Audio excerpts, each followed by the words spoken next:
Good morning, everyone. Happy Thursday. I know this is our first site meeting in several months. We've been so focused on Epic, which continues to grow and change as we evolve with our Epic transition.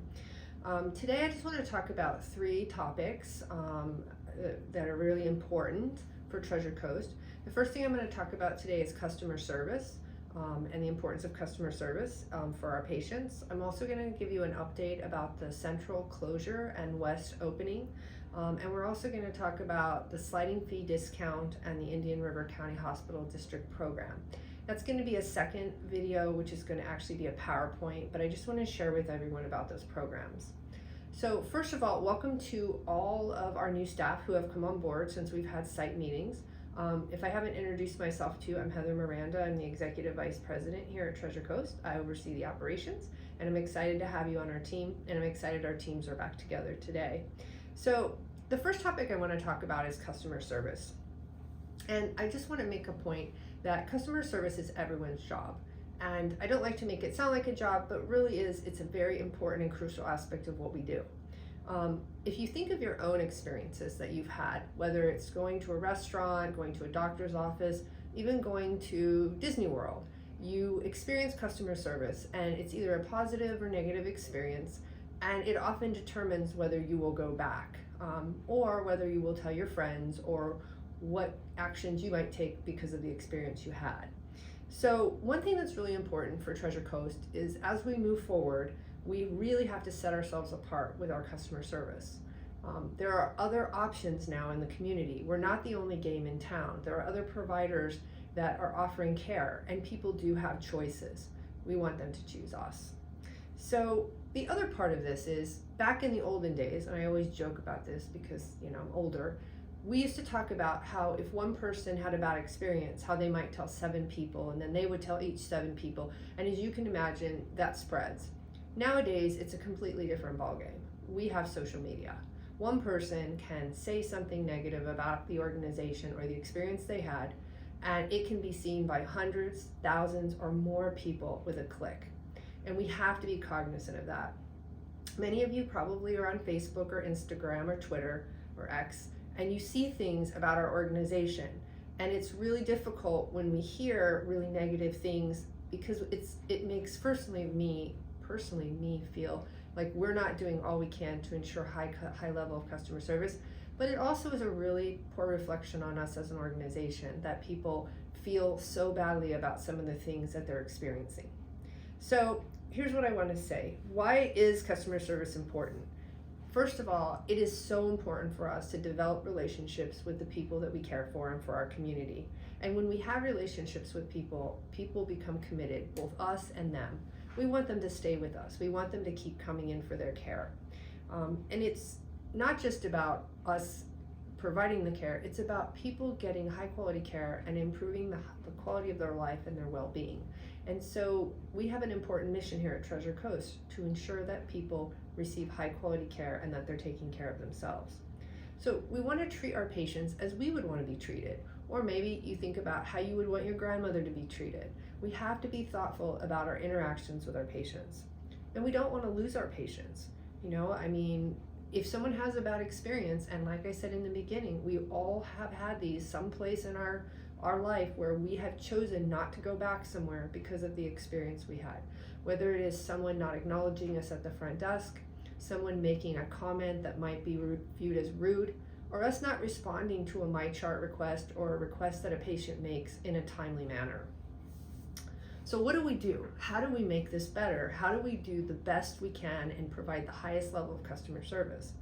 First of all, I think all of you remember that way back when we did communications training basics, because we wanted to give everyone the tools that they needed to do the best job they can and to communicate the best way. And for our new employees, since Epic came on, we haven't been able to do those trainings. And so we are going to be getting those back underway later this fall. But we want to just make sure that everyone's thinking back to what we talked about in those communications trainings, how important it is for us to listen and to be kind and to be responsive to our patients. We are also working on training for de-escalation, which will be coming your way probably early next year, to help us handle some of the more difficult situations.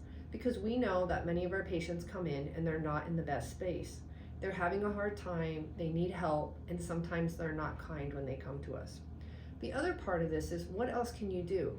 If you have an interaction with the patient and it's starting to not go well, get your manager, have your manager be part of the conversation. They're there to help you and to support you. If you don't feel comfortable talking to your manager, you need to let us know, because this is an important part of what a manager does in the locations that you're at. The thing is, we are here because to serve the community. We are here to see patients. And we talk about it from many different perspectives. We talk about it from the mission perspective, the quality perspective, and you've heard me talk about it from the financial perspective. But without our patients, none of us have jobs, and we want to be here for our community.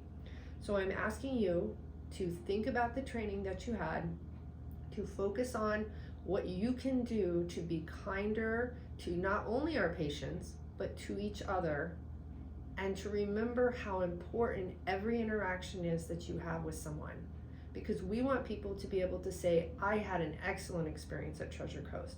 I would highly recommend them. They care about me and they care about my family. And that's a really, really important thing for us to share in the community.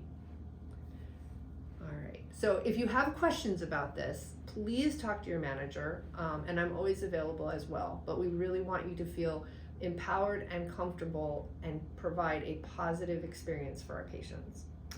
So the next topic I want to talk about is the central closure and the west opening. I know there's been a lot of discussion and questions and all of this coming around. I just want to give you an update. So as said before, Central will close its doors on December 31st. And renovations have already started at our west location. The west location, we don't have an exact ETA for the construction completion, but we're looking at spring of 2025. As we get more information, we are definitely going to be sharing that. But what I want to say about the closure is, we are not going to wait until December 31st to move all our patients and all our staff.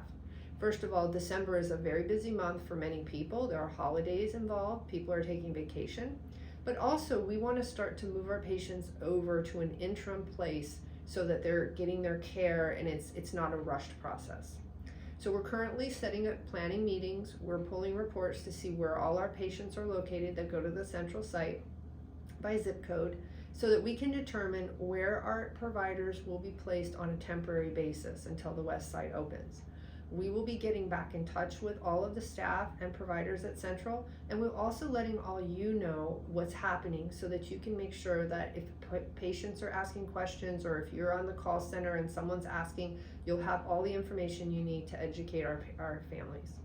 So next steps, we will also be reaching out to our Central staff in terms of the transition move to West, and when that will happen and who will be going.